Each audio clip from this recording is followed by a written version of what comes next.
चलिए, मैंने बताया था इस पाचन तंत्र में हमारा जो पाचन तंत्र है वह मुख से प्रारंभ होकर गुदा तक फैला होता है।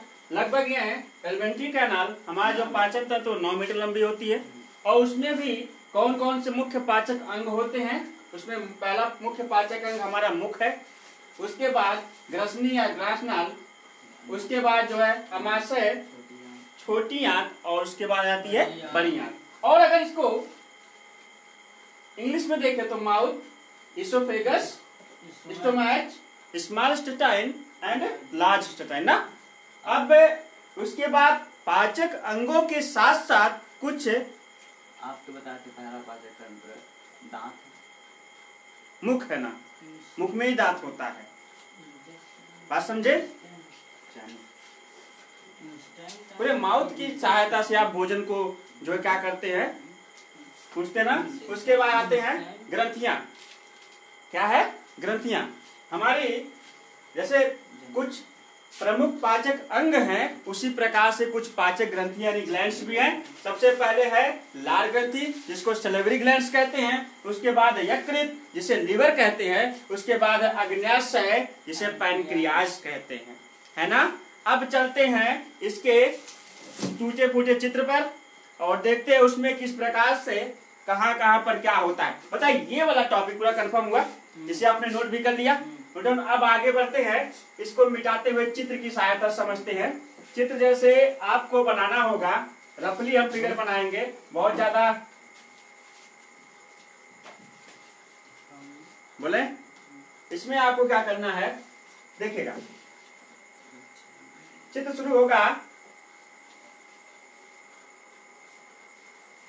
बोले चित्र शुरू होगा कैसे। सबसे पहले यहां पर होगा हमारा हेड। देखिए यहां से नोज शुरू होती है, यहां से नोज शुरू होती है और नोज बाद यहां पे माउथ हो जाता है और माउथ के बाद ऐसे, ध्यान दीजिएगा। फिर यहां से हमारा गर्दन है ना, गर्दन के बाद जो है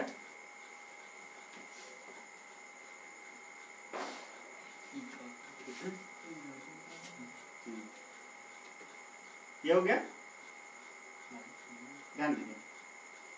अब यहां से जो नली आती है, जैसे यहां से 2 नली बढ़ जाती है, एक होती है ग्रास नली, दूसरी होती है श्वास नली। तो अभी हमें ग्रास श्वास नली से कोई मतलब नहीं है क्योंकि हमारा टॉपिक श्वसन तंत्र नहीं है, बल्कि हमारा टॉपिक क्या है, पाचन तंत्र। इसलिए हम जो स्पेशली जो टोटल बातें करेंगे वो हमारी पूरी की पूरी बात किस पर होगी, पूरी बात हमारे जो पाचन तंत्र पर होगी। ये देखिए, ये जो है यहां से सीधा, जिसको मैंने इसोफेगस बताया है, ग्रास नली, यही हमारी ग्रास नली है। ध्यान दीजिए, ये कुछ इस प्रकार से होती है, ऐसे करके संकुचनशील होती है, ऐसे जाती है, ठीक है, बिल्कुल सीधी नहीं, इस प्रकार से होती है। और ये जो है यहां से जाने के बाद यहां देखिए कुछ इस प्रकार से आकृति, अंग्रेजी के सी अक्षर से, देख रहे ना, अंग्रेजी के सी अक्षर से ये हमारा अमाशय प्रारंभ हो जाता है। पेट कुछ और भी ज्यादा इसको झुकाते हैं इस प्रकार से, देखिए अंग्रेजी के सी अक्षर से हमारा जो है यहाँ पर स्टोमच, पेट आ जाता है। पेट के बाद सीधे जो है यहां से शुरू हो जाती है हमारी लार्ज इंटेस्टाइन यानी बड़ी आंत, जो कि कुछ इस प्रकार से फैली होती है।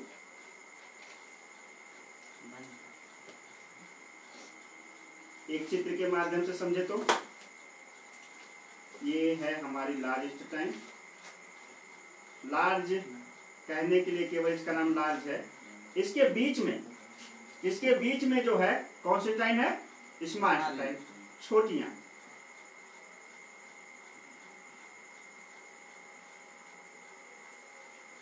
है ना। अब देखिए और कहां पर क्या है, ध्यान दीजिएगा, और कहां पर क्या है, इधर देखिएगा, इसमें और भी चीजें हैं। जैसे अभी तक क्या क्या मैंने बताया था प्रमुख पाचक अंग में, सबसे पहले किसका नाम लिया था, माउथ, मुख का, है ना, मुख हो गया, प्रमुख पाचक अंग की बात कर रहा हूं, मुख। उसके बाद क्या बताया था, ग्रास नली, ग्रास नली या ग्रसनी, इसोफेगस है ना, या ग्रसनी इसको कहते हैं। उसके बाद किसका नाम लिया था? स्टोमच यानी पेट का, अमाशय का, अमाशय का। उसके बाद किसका नाम लिया था? उसके बाद नाम लिया था छोटी आंत,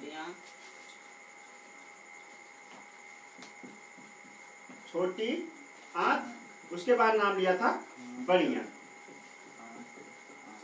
बोलिए, इस चित्र में कोई डाउट है? नहीं। यानी मनुष्य का पाचन तंत्र का एक फिगर है। इसमें मैंने रफली जो भी समझाने का प्रयास किया है वो इसमें क्या है कि अब देखिए, ध्यान से देखिएगा। फिर यहां से हमारा शुरू हो जाता है लीवर। क्या शुरू हो जाता है? लीवर, जो कुछ इस आकृति का होता है। हमारा लीवर है, ये हमारे स्टोमच के आसपास जो है स्थित होता है, दो पिंड के आकार का। ये लीवर की आकृति होती है। और लीवर से ही जुड़ा हुआ क्या होता है? पित्ताशय, गॉल ब्लैडर है ना, पित्ताशय। और ये जो है यहाँ पर कुछ पत्ती नुमा आकृति होती है, कुछ इस प्रकार से। ये पत्ती नुमा आकृति, इसको हम कहते हैं, ये हमारा यकृत है। क्या है? यकृत, जिसे हम इंग्लिश में लीवर भी कहते हैं। और ये हमारा पित्ताशय है, जिसे हम गॉल ब्लैडर कहते हैं। और ये जो है, ये वाली आकृति जो पत्ती नुमा आकृति है, इसको हम कहते हैं, क्या है? क्या है? आग्नेयाशय, जिसको हम क्या कहते हैं? पैनक्रियास। तो इस पाचक अंग में देखिए, मुख पाचक अंग कौन कौन से? मुख हो गया, ग्रसनी हो गया, अमाशय हो गया, अमाशय के बाद और बड़ी आंत हो गई, छोटी आंत और बड़ी आंत, है ना। ये उसके बाद जो है, ये तो प्रमुख पाचक है। और प्रमुख पाचक ग्रंथियां कौन कौन सी हैं? सबसे पहले मुख में देखिए, यहां से कुछ ग्रंथियां फैली होती हैं, जिन्हें हम कौन सी ग्रंथियां कहते हैं? लार ग्रंथियां। कौन सी ग्रंथियां? लार ग्रंथियां, जो लार का स्राव करती हैं। उसके बाद यकृत, जो कि हमारी दूसरी ग्रंथि है। उसके बाद जो है अग्न्याशय, पैनक्रियास, जो कि हमारी तीसरी ग्रंथि है। तो पाचन के लिए मुख्य कौन कौन सी ग्रंथियां कार्य करती हैं? लार ग्रंथि, दूसरी होती है यकृत ग्रंथि, और तीसरी होती अग्न्याशय। शरीर की सबसे बड़ी यकृत, ये कौन सी ग्रंथि है? यकृत। कौन सी है? यकृत। ये अंतःस्रावी ग्रंथि है। क्या होता है, कैसे होता है पाचन, जरा इसको समझते हैं। अब आते हैं क्रियाविधि पर। पाचन शुरू, अभी पाचक अंग कौन कौन? मैंने केवल माध्यम बताया कि सहायक अंग कौन सी है। अब मैं बताने कि पाचन शुरू कैसे, और पाचन यदि शुरू हो कैसे कैसे शरीर में भोजन पचता है, और किस किस चीजों को कौन कौन सी चीजें पचाती है। यहाँ तक के नहीं ना, यही है मेनली नहीं है। अब इसके टॉपिक में कोई अंतर तो नहीं है। और आगे बढ़ते हैं तो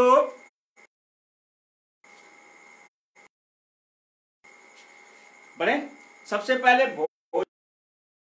भोजन के कुछ भी आप खाते हैं तो भोजन क्या आप मुख में रखते हैं। मुख में रखने के बाद दांतों की सहायता से हैं भोजन के जो है कठोर टुकड़े को घुलनशील और सरल टुकड़ों में बदलना, या उसे जो है तोड़कर छोटे छोटे टुकड़ों में बदलना, ही क्या कहलाता है? पाचन कहलाता है। तो इसके बाद मैंने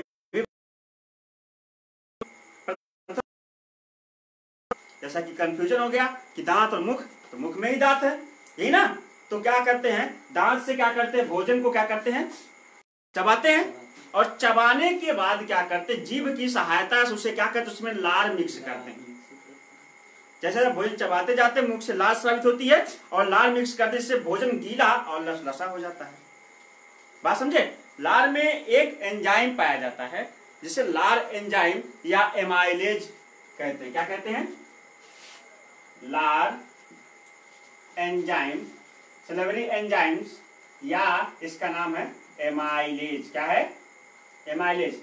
जब भी आप भोजन को कूचते हैं तो आपके मुख में लार एंजाइम या एमाइलेज, हालांकि टाइलिन भी लार में ही पाई जाती है, प्रमुख पाचक एंजाइम टाइलिन, लेकिन यहां देखिए लार एंजाइम या एमाइलेज जो है मुख में क्या होती है? स्रावित होती है।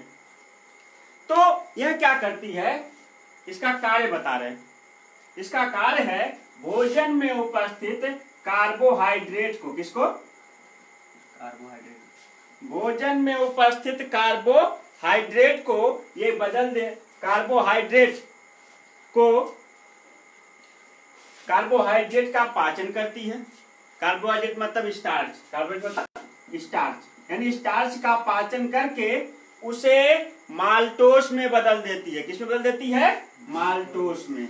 माल्टोस यानी भोजन मीठा लगने लगता है। तब अधिक समय तक भोजन को जब आप चबाते हैं तो भोजन आपको कैसा लगता है? मीठा लगता है। रोटी वगैरह को लेकर अधिक समय तक चबाइए, वो मीठी लगना शुरू हो जाती है। बात समझ आए ना? इसका तात्पर्य ये है कि जब भी हम भोजन को मुख में रखते हैं, उसे कुछ समय तक चबाते हैं, तो चबाने के बाद लार में एक एंजाइम आता है जिसको कहते हैं एमाइलेज एंजाइम, या इसको हम लार एंजाइम भी कहते हैं, सल्फरी एंजाइम भी कहते हैं। एमाइलेज एंजाइम जो कार्बोहाइड्रेट यानी स्टार्च का पाचन करके उसे माल्टोस में बदलना शुरू कर देता है। किसमें? माल्टोस में, जिससे हमें भोजन कैसा लगने लगता है? मीठा लगने लगता है।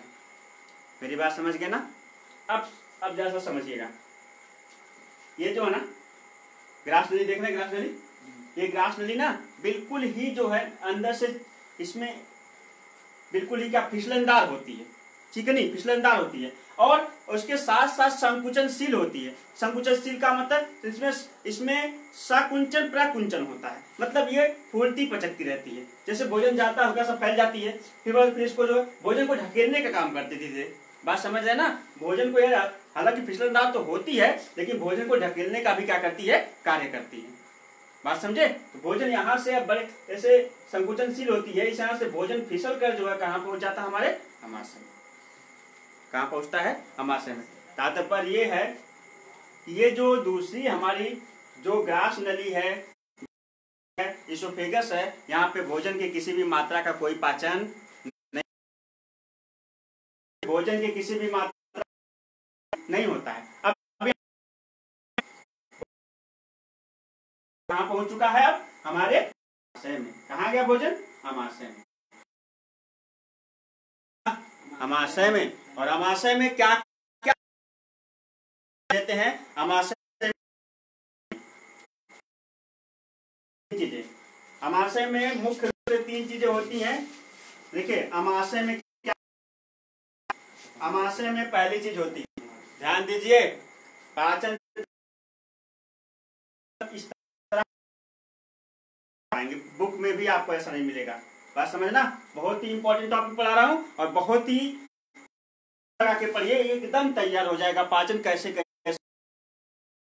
देखिए अमाशय में जैसे ही भोजन पहुंचा, मुख में क्या मिक्स किया? लार मिक्स करने, लार में उपस्थित जो लार एंजाइम एमाइलेज क्या करता है? ये जब भी भोजन में कार्बोहाइड्रेट होता है उसे माल्टोस में बदल देता है, और टालिन एंजाइम भी मुख में ही पाया जाता है, वह भी जो है क्या होता है? लार के साथ भोजन में मिक्स हो जाता है। देखिए लार प्रकृति से क्षारीय होती है। कैसे होती है? क्षारीय। फिर भोजन यहां से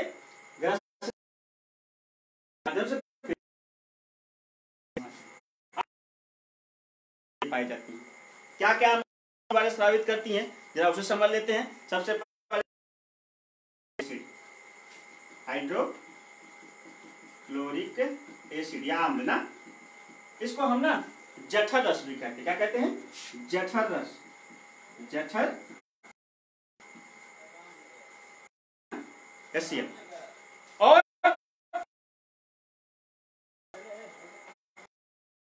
क्या है? पेप्सिन। और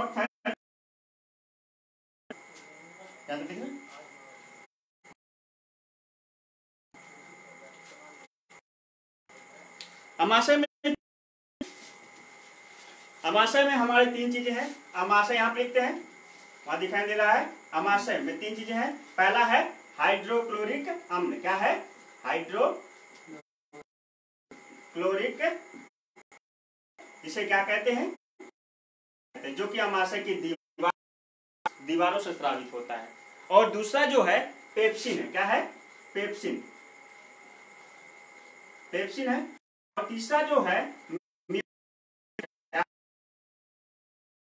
ये 3 चीजें हमारे अमाशय यानी पेट में पाई जाती हैं।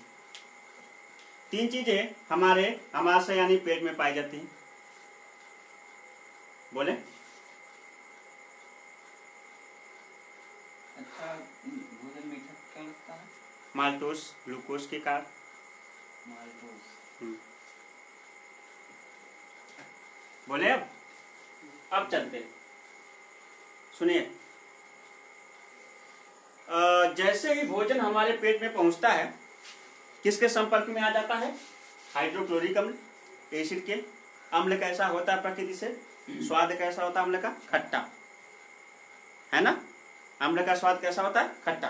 यहाँ पे भोजन जो हमारा अम्लीय हो जाता है, यानी HCl के संपर्क में आते ही, हाइड्रोक्लोरिक अम्ल के संपर्क में आते ही भोजन कैसा हो गया?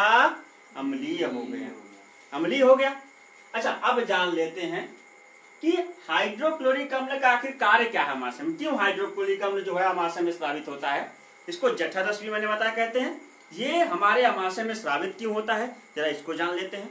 इसके मुख्य कार्य क्या है? देखिए, हाइड्रोक्लोरिक अम्ल का मुख्य कार्य है, पहला कार्य यह ना, पहला कार्य करता है कि यह पेप्सिन को सक्रिय करता है। किसको? पेप्सिन को क्या करता है? सक्रिय बना देता है। पेप्सिन को सक्रिय बनाता है। जब पेप्सिन सक्रिय होती है ना, ध्यान दीजिए, यह सक्रिय बनाता है। और जब पेप्सिन सक्रिय होती है तो प्रोटीन का पाचन, जब पेप्सिन सक्रिय होती है तो किसका पाचन करती है? प्रोटीन का पाचन कर देती है। देखिए भाई, पेप्सिन सक्रिय होती है तो किसका पाचन करती है? प्रोटीन का। तो हाइड्रोक्लोरिक अम्ल ने पहला काम क्या किया? पेप्सिन को सक्रिय कर दिया। और जब पेप्सिन को सक्रिय किया, पेट से ही प्रोटीन का पाचन क्या हो जाता है? प्रारंभ हो जाता है। बात समझना? कौन? पेप्सिन। उसके बाद दूसरा भी कार्य है इसका। दूसरा कार्य है कि आप जब भोजन करते हैं, एक बात बताइए, हम जो कुछ खाते हैं, हम जो भी कुछ खाते हैं, इस लॉकडाउन की बात छोड़ दीजिए, लॉकडाउन से पहले की बात सोचिए। हम बाजार से जाते, समोसा कुछ भी लेके खाते थे ना। अच्छा, खाते थे क्या उसमें 100% शुद्ध ही खाते थे? बाजार में कहीं पर समोसा बिक रहा, खुला पे रखा, हमने खरीद लिया, खा लिया। कितने अभी हम कुछ बहुत से बैक्टीरिया वायरस हमारी आंखों को दिखाई नहीं देते, लेकिन हमारे पेट में, हमारे अमाशय में जाते हैं। और वो जाते हैं तो जैसे ही हम उन्हें जो है उनको क्या करते हैं? चबा के जैसे हम उनको अंदर भेजते हैं तो वो अमाशय में पहुंचते हैं। और अब यहाँ पे दूसरा कार्य हाइड्रोक्लोरिक अम्ल का, भोजन के साथ पहुंचे हुए हानिकारक बैक्टीरिया, वायरस आदि को क्या कर देता है? हाइड्रोक्लोरिक अम्ल मार देता है, समाप्त कर देता है। बात समझे? तो और तीसरा कार्य है, यह भोजन को सड़ने से बचाता है। इसके 4 कार्य हैं। पहला कार्य भोजन को अम्लीय बनाना, दूसरा कार्य पेप्सिन को सक्रिय करना जिससे वह प्रोटीन का पाचन कर सके, तीसरा कार्य जो है बैक्टीरिया को क्या कर देना? मार देना, और चौथा कार्य भोजन बचाना। फिर से मैं बोलूं, हाइड्रोक्लोरिक अम्ल के कितने कार्य हैं? 4 कार्य। यानी अब जठररस कार्य है, पहला भोजन को अम्लीय बनाना, दूसरा पेप्सिन को सक्रिय करना, हानिकारक जीवाणुओं बैक्टीरिया को मार देना, और भोजन को सड़ने से बचाना। यानी भोजन अमाशय में 3 से 4 घंटे तक रुकता है ना, तो उसे सड़ने से बचाने के लिए जो है क्या करता है? यह सक्रिय करता है। सक्रिय मतलब सड़ने से बचाने के लिए हमेशा सक्रिय रहता है।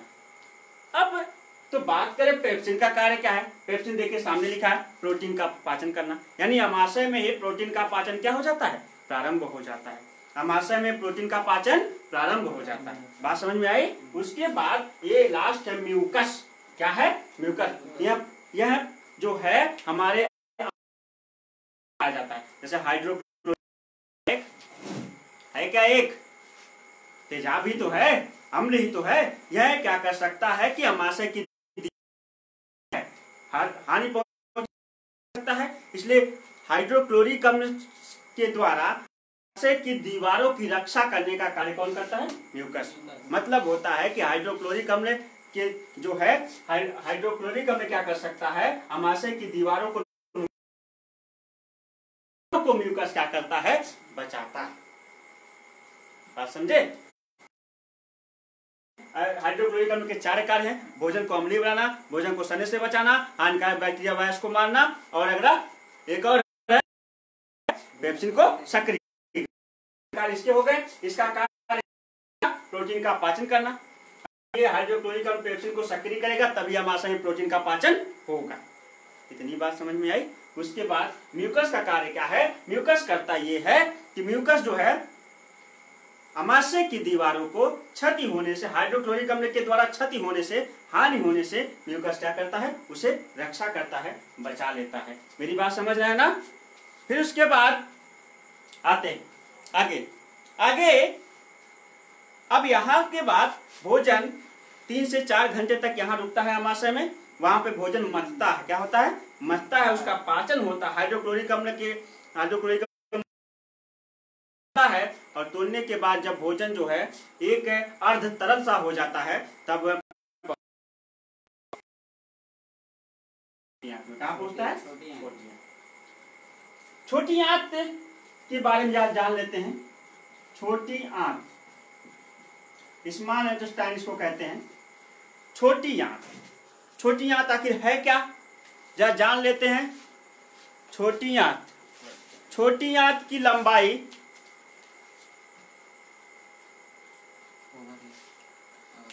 छोटी आंत को हम जानते हैं